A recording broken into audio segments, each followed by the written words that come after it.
Good morning to all. Today we are going to cover the some further part of your transistor. There are some important factors that to be remembered regarding the transistor. Before that, the previous video about the introduction and the transistor, you can go through that video also. And in this video, we are talking about the classification, some types of the transistor. So a transistor is three-region name, emitter, base, and collector. The base is much thinner than other region. Emitter is heavily doped, so it can be inject large amount of carriers into the base. Base is lightly doped, so it can pass most of the carriers to the collector. Collector is moderately doped. I also discussed this part in your previous lecture that it consists of three terminals, emitter, base, and collector. Emitter is used to emit the electrons into the circuit, and it is heavily doped, and its area is in between base and collector. When we talk about the base, it is a lightly doped, and it can pass most of the carriers to the collector. It acts as a buffer in between emitter and collector. And the third one is your collector. Collector is a moderately doped. It is doped in between emitter and base, but the area of collector is larger than emitter and base, and it is used to collect all the carriers which come from base. So this is some factors which is to be remembered about the transistor. Okay, there are some more factors, that is the junction between emitter and base is called as emitter base junction. There are two junctions in your transistor. Okay, one is your input junction and one is your output junction. So whenever the junction is between emitter and base, that is called as emitter base junction, and the junction between base and collector is called as collector base junction, that is called as collector diode. Okay, the emitter diode is always forward bias. Always remember, when we talk about the emitter diode, that is emitter base junction, should be always forward bias, and collector base is always reverse bias. The resistance of emitter diodes means emitter base junction. The resistance of emitter diode is very small. That is in case of forward, and resistance of collector diode is high in case of reverse. Is high in case of reverse. Okay, so when we talk about the transistor operation, so we know we have two types of transistor. One is NPN transistor and one is PNP transistor. I talk about this in my last lecture in detail. If anybody has any doubt in NPN, what is NPN and what is PNP transistor, you can go through my previous video. So what is, I'll explain also a little brief, that is NPN means this is N-type semiconductor, P-type semiconductor, N-type semiconductor. When a P-type semiconductor is sandwiched between two N-type semiconductor, that is known as NPN transistor. Okay.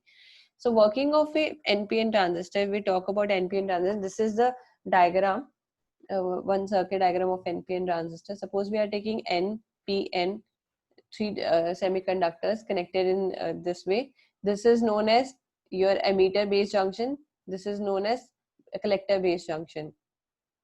NPN transistor has electrons as majority charge carriers, and in P there are holes as majority charge carriers, and in N there is again electrons as majority charge carriers. Okay, so this is how we connected. This section is called emitter, this one is base, and this one is collector. So the current coming from this battery, always remember, I told you in my in this we will show that the emitter diode is always forward biased and collector diode is always reverse biased. So what is emitter diode? Emitter diode means emitter and base junction. So emitter and base junction is always forward bias. So how we make this PN junction forward bias? When we connect n type terminal battery का n terminal को जब आप n type semiconductor के साथ जोड़ दोगे और p type को आप पॉजिटिव टर्मिनल में बैटरी के साथ जोड़ दोगे, तो इसको आप क्या बोलोगे? फॉरवर्ड बाइस हो गया. ये जंक्शन जो हो गया आपका मीटर बेस जंक्शन, क्या हो गया आपका? फॉरवर्ड बाइस हो गया. और जो वोल्टेज होगी इसको क्या बोलोगे? VEB. VEB मतलब वोल्टेज अमीटर बेस वोल्टेज आप इसको बोलोगे. और करंट क्या फ्लो कर रही है? यहाँ से आपकी कौन सी करंट जा रही है? Emitter current. और ये कौन सी करंट आ रही है? Base current. ठीक है. And when we talk about your reverse bias junction, your output collector base junction के बाद में बात करेंगे तो इस डायोड में क्या होगा, इसको आपने क्या करा होगा, हमेशा रिवर्स बायस पे सेट करते हो, इस तरह से आपने इसका कनेक्शन किया होता है। वो मैं बताती हूँ आप इस तरह से कनेक्शन क्यों करते हो, वो हम नेक्स्ट वीडियो में डिस्कस करेंगे। अच्छा, what happens here, this is a negative terminal. Negative terminal is connected to p-type semiconductor. Positive terminal is connected to the n-type semiconductor, and it forms a reverse bias diode. ये reverse bias diode बना रहा है। Current आप देख सकते हो कौन कौन सी है, IC current, collector current, and one is IB current. सो यहाँ पे इस सर्किट में जो आपके IB करंट है वो कॉमन है, इनपुट सर्किट में भी और आउटपुट सर्किट में। और दो वोल्टेज यूज कर रहे हो आप इसमें, एक हो गया मीटर बेस वोल्टेज, एक होगी कलेक्टर बेस वोल्टेज। ये जो शॉर्ट टर्म्स हैं, जैसे आपने निमोनिक्स लिखे हुए हैं VEB, VCB, IC, you should know what this mnemonics refer. Always remember, when there is VEB, that means emitter base voltage, and when there is VCB, that is collector base voltage. Whenever in circuit there is a mnemonic E, ठीक है, तो ammeter refer करेगा, B होगा तो base refer करेगा, C होगा तो collector को रेफर करेगा। ऑलवेज रिमेंबर, इसमें और ज्यादा आपको याद करने की जरूरत नहीं है, अपने आप आपके सर्किट की वैल्यूज चेंज हो जाते हैं। So talking about some the theory part, that is forward bias is applied to the emitter base junction and reverse bias is applied to the collector base junction. अभी मैंने आपको बताया diagram में, इसमें आपने फॉरवर्ड बायसिंग कर ली और इसमें आपने क्या कर दी, रिवर्स बायसिंग कर दी। The forward bias in the emitter junction causes electron to move towards base. अभी फॉरवर्ड बायस हो गया तो ये क्या करेगा, आपके बेस की तरफ अपने इलेक्ट्रॉन से जो भी कैरियर्स है उसको पुश करेगा, उसकी तरफ फ्लो करवाएगा, सो दैट वो कहाँ चले जाए, लेटर ऑन आपके कलेक्टर में। ठीक है, working of NPN transistor, as is electron flow towards P type base. आपके पी टाइप मतलब बेस की तरफ आपका ट्रैवल करेंगे इलेक्ट्रॉन्स, क्योंकि आपको पता है होल्स किसको अट्रैक्ट करते हैं, इलेक्ट्रॉन्स को। तो एन टाइप सेमीकंडक्टर में आपके इलेक्ट्रॉन्स थे, वो कहाँ अट्रैक्ट हो गए, बेस की तरफ, तो उनकी तरफ उसका फ्लो स्टार्ट हो जाएगा। As base is lightly doped, only few electrons recombine with holes within the base. हमने स्टार्टिंग में पढ़ा था बेस आपका लाइटली डोप्ड है, सो बहुत कम आपकी यहाँ पे क्या होगा, recombination of electrons take place करेंगे, रेस्ट कहाँ मूव कर जाएंगे आपके कलेक्टर रीजन में। तो यहाँ पे बहुत थोड़े अमाउंट ऑफ इलेक्ट्रॉन्स फ्लो करेंगे। तो यहाँ पे जो करंट आपकी जनरेट होगी, मतलब IB करंट, बेस करंट आपकी जनरेट होगी, वो भी बहुत ज्यादा कम होगी, क्योंकि कंडक्शन ही कम है, स्पेस ही कम है इनके पास। These recombined electrons constitute small base current, जो कि मैंने अभी बताया। The remainder electrons crosses base and constitute collector current, और वो क्या बना देते हैं आपके collector current। So अगर हम generalized transistor equation की बात करते हैं तो क्या होती है आपकी वो, IE is equal to IB plus IC। तो ये आपकी generalized equation है। What you mean by IE? Any one of you? अच्छा, okay. IE is emitter current. Okay, thank you. IE is emitter current. So always remember, emitter current is always greater than both base and collector current. So जो ये journalized equation बनती है आपकी current की, that is IE is equal to base current plus collector current। ये इस पे आपके numericals भी आते हैं, ये this is very important. Always remember this point, that emitter current is always greater than base current and collector current. So IE is equal to IB plus IC. So जब पहले हमने बात की किसकी, आपकी एनपीएन ट्रांजिस्टर की। Now second type of transistor, that is called as PNP transistor. PNP में क्या करते हो, दो पीएनपी ट्रांजिस्टर के बीच में आप एन टाइप सेमीकंडक्टर को सैंडविच करते हो, जैसे कि आपको डायग्राम में दिख रहा है। ठीक है, इसमें होल्स ऐसे चार्ज कैरियर्स होंगे, इसमें इलेक्ट्रॉन्स है चार्ज कैरियर्स होंगे, इसमें होल्स है चार्ज कैरियर्स होंगे, लेकिन आपका जो फर्स्ट सेक्शन है वो एमीटर ही रहेगा, ये बेस ही है और ये कलेक्टर ही है। ठीक है, और आपको मैंने अभी बताया पिछले वीडियो में, पिछले स्लाइड में, दैट एमीटर और बेस हमेशा क्या बनाते हैं, फॉरवर्ड बायस। और हम इसका जो बैटरी का कनेक्शन करेंगे इसी तरह से करेंगे ताकि फॉरवर्ड बायस बनाए। और कलेक्टर और बेस हमेशा क्या बनाएंगे, आपका रिवर्स बायस। तो हम इसका कनेक्शन बैटरी इसी तरह से लगाएंगे ताकि ये रिवर्स बायस की तरह बने। सो उसको चेक करने के लिए क्या करेंगे, ये पी टाइप सेमीकंडक्टर है, पॉजिटिव बनाने के लिए, फॉरवर्ड करने के लिए पी को पॉजिटिव टर्मिनल के साथ जोड़ना पड़ेगा और एन को नेगेटिव टर्मिनल से जोड़ना पड़ेगा। तो ये आपका बन गया forward bias. Similarly in this case, positive terminal connected to your, इसको रिवर्स बायस बनाना तो एन टाइप सेमीकंडक्टर जोड़ दिया और नेगेटिव टर्मिनल को पी टाइप सेमीकंडक्टर के साथ जोड़ दिया, तो ये बन गया रिवर्स डायोड। ठीक है, करंट आपकी यही रही इसमें, एमीटर करंट और ये बेस करंट और ये कलेक्टर करंट। वोल्टेज भी ये रही VEB और VCB। So here forward bias is applied to the emitter base junction and reverse bias is applied to the collector base junction. The forward bias in the emitter base junction causes holes to move towards base.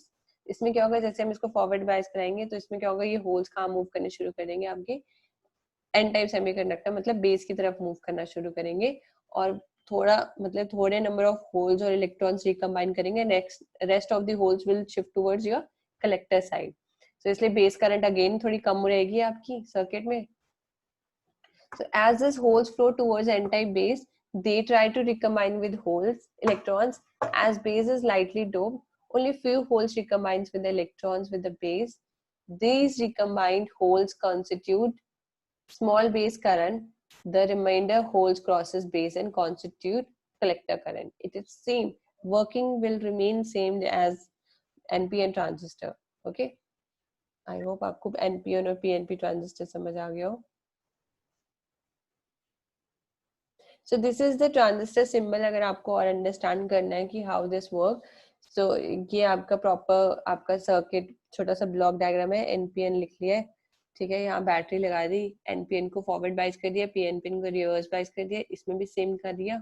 और अगर इसको symbol के basis पे, क्योंकि circuit diagram जब भी हम draw करते हैं हम ये नहीं ड्रॉ करते, हम ये ड्रॉ करते हैं, तो हम हमेशा सर्किट में सिंबल आपका अटैच करते हैं। मैंने आपको पहले बताया था, इस तरह से आप सिंबल इसका ड्रॉ करते हो ट्रांजिस्टर का, और कलेक्टर और एमीटर दोनों किस पे आ रही होती है, बेस पे आती है, और दोनों में डिफरेंशिएट करने के लिए क्या करते हो आप, एमीटर और कलेक्टर में एमीटर एंड पे एरो लगा देते हो, कलेक्टर एंड पे एरो नहीं लगाते हो।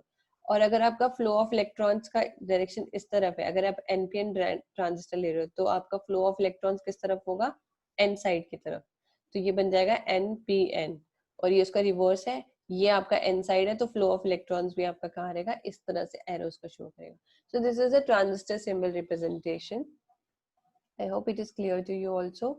So now the next topic is कि अगर ट्रांजिस्टर के मोड्स कितने होते हैं, पहले हमने पढ़ा types of transistor, now second is modes of transistor. मैंने आपको पिछले साइड में बताया, आप क्या करते हो, एमीटर बेस को हमेशा फॉरवर्ड बायस करते हो और कलेक्टर बेस को रिवर्स बायस कर रहे हो। आप बोलोगे मैम हम क्यों कर रहे हैं, हम उल्टा भी तो कर सकते हैं। हम इसलिए करते हैं क्योंकि इसमें हमें सबसे फेवरेबल केस मिलते हैं। फेवरेबल केस का आने का मतलब क्या है, दैट इज मैंने आपको स्टार्टिंग में बताया था कि ट्रांजिस्टर के दो मेजर फंक्शन होते हैं, वन इज एम्पलीफिकेशन और वन इज स्विचिंग, ठीक है। तो इन्हीं दोनों के बेसिस के चक्कर में हम इनका क्या करते हैं, इस तरह से हम इसके क्या करते हैं, बाइसिंग प्रोवाइड करते हैं। उसके कारण इसके 4 मोड्स फॉर्म होते हैं, there are 4 types of modes which forms इस तरह से कनेक्शन करने से। और जब हम एमीटर बेस को हम फॉरवर्ड बाइस करते हैं और कलेक्टर बेस को रिवर्स बाइस करते हैं, तब हमारा सर्किट जो है वो एक एक्टिव मोड की तरह काम करता है। एक्टिव मोड का मतलब होता है एम्पलीफिकेशन, उस टाइम में हमारा जो ट्रांजिस्टर है वो एम्पलीफिकेशन मोड में चला जाता है, ठीक है। तो इसलिए इनकी बाइसिंग इज वेरी इंपॉर्टेंट। सो सबसे फेवरेबल केस हमारा वही होता है जब हमें बेस्ट रिजल्ट्स मिलते हैं ट्रांजिस्टर के। सो जाते हैं आपके आपके 4 तरह के मोड्स हम पढ़ेंगे इसमें, active mode, saturation mode, cut off mode, and there is one more mode, okay यहाँ पे है इनएक्टिव मोड होता है वो, ठीक है। लेकिन इनएक्टिव मोड को हम कंसीडर नहीं करते हैं क्योंकि उसमें आपको कोई भी रिजल्ट्स आपके ऑब्टेन नहीं होते हैं, इसलिए यहाँ पे मेंशन नहीं किया है। Otherwise there are 4 types of modes, active, saturation, cut off and inactive mode. So now talking about your active mode, इसमें मैंने लिखा है base emitter junction is forward bias and base collector junction is reverse bias, जो अभी तक हम आपका study कर रहे थे पीछे, कि आप हमेशा क्या करते हो, जो आपका मीटर बेस उसको फॉरवर्ड बायस करोगे और बेस कलेक्टर को रिवर्स बायस इसलिए करते हैं क्योंकि एक्टिव मोड में काम करेगा तो it will act as a what, as an amplifier. Now coming to the second mode, that is called saturation mode. अब saturation mode में क्या होता है, बेस एमीटर को तो फॉरवर्ड बायस रखते रखते हो, साथ में बेस कलेक्टर को भी आप फॉरवर्ड बायस रखते हो, उसमें दोनों को आप फॉरवर्ड बायस रखोगे। तो इस मोड में ये आपका किसकी तरह एक्ट करेगा, एज ए स्विच की तरह काम करेगा ट्रांजिस्टर। कौन से स्विच की तरह, आपके क्लोज स्विच की तरह एक्ट करता है, ठीक है। जब आपको क्लोज स्विच चाहिए होता है तो आप क्या करते हो, सैचुरेशन मोड को ऑन कर लेते हो, दोनों जंक्शन को फॉरवर्ड बायस कर लेते हो। Coming to the cut off mode, cut off mode में क्या होगा, दोनों जंक्शन को रिवर्स बायस कर दोगे। इसमें आपका जो सर्किट है वो ओपन सर्किट की तरह काम करता है। कभी कभी आपको ओपन स्विच की जरूरत होती है तो आप इसको कट ऑफ मोड में आप सेट कर लेते हो। सो अकॉर्डिंग टू योर आपको किस तरह से आपको ट्रांजिस्टर में काम करना है, कौन से सर्किट में आपको किस तरह से यूज करना है, आपको एम्पलीफायर की तरह यूज करना है या स्विच की तरह, तो आप बायसिंग को रीअरेंज करके उसके मोड्स को सेट कर सकते हो। लेकिन फिर भी मैं आपको फिर से आपको थोड़ा एम्फसाइज करूंगी इसी पार्ट पे कि हम मोस्टली एक्टिव मोड पे ही सेट करते हैं क्योंकि ये एक एम्पलीफिकेशन फॉर्म करते हैं, एम्पलीफिकेशन की तरह काम करता है इसमें, तो ये सबसे इम्पोर्टेंट फैक्टर है। So there are three modes. There are one more mode that is called inactive mode. Inactive mode में एक्टिव मोड का रिवर्स है. उसमें क्या होता है, आप बेस एमीटर को रिवर्स बायस कर देते हो और बेस कलेक्टर को फॉरवर्ड बायस कर देते हो, लेकिन ना वो एम्पलीफायर की तरह प्रॉपर काम करते हो उसमें, ना ये उस टाइम ना ये एज ए स्विच काम करता है. तो उस टाइम वो एक फेलियर की तरह ही है, इसलिए इसको मेंशन नहीं किया है. तो उस मोड में हम इसको कभी नहीं रखते अपने ट्रांजिस्टर में. अगर मैं बात करूंगी ट्रांजिस्टर के कनेक्शंस की, तो आपके करेक्ट मतलब एक तरह से मान लो एक तरह से क्लासिफिकेशन नहीं है. हम बीजेटी के बारे में बात कर रहे हैं, तो बीजेटी की मैंने आपको बताया there are two types, NPN और पीएनपी ट्रांजिस्टर. जब एनपीएन पीएनपी पढ़ रहे थे लेकिन उसमें 3 टर्मिनल्स थे, उनके कनेक्शंस अलग अलग हो सकते थे. तो उसके बेसिस पे हमारे 3 कैटेगरीज बनती है इसकी. That is common base, common emitter and common collector. ठीक है. तो common base, common meter, common collector के बारे में हम डिटेल में पढ़ेंगे नेक्स्ट वीडियो में. आज तो सिर्फ मैंने आपको नाम बताया इसके बारे में. This is very important topic. इसको समझने के लिए आपको प्रीवियस टॉपिक आने बहुत जरूरी है. सो आई होप आपके सारे आपको टॉपिक समझ आया होगा.